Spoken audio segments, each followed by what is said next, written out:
Un soir, Max enfila son costume de loup. Il fit une bêtise, et puis une autre, et puis une autre.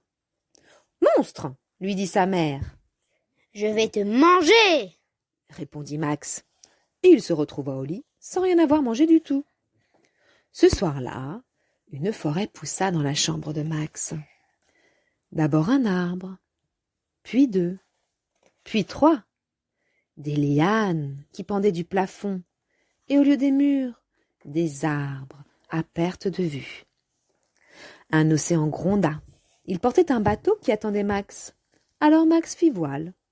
Il navigua nuit et jour. Il navigua pendant des semaines. Il navigua pendant plus d'1 an pour arriver au pays des maximonstres.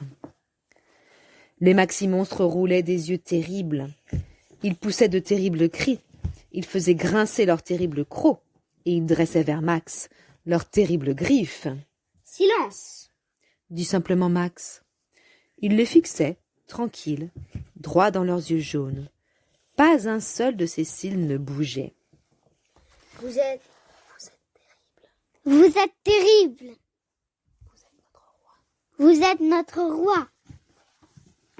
Nous allons faire une fête épouvantable, déclara le roi Max.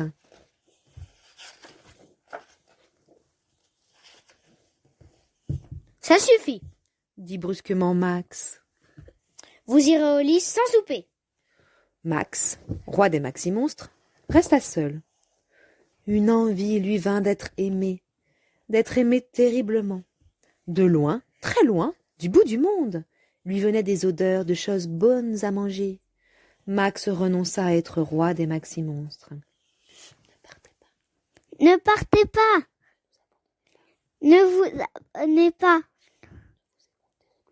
Nous vous aimons terriblement. Nous vous mangerons.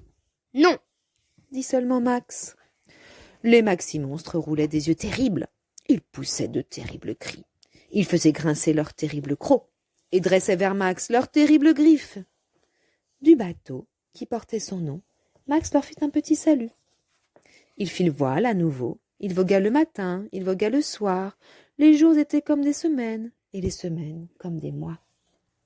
Mais au bout d'1 an et 1 jour, il accosta enfin en pleine nuit dans sa propre chambre, où il trouva son dîner qui l'attendait, tout chaud.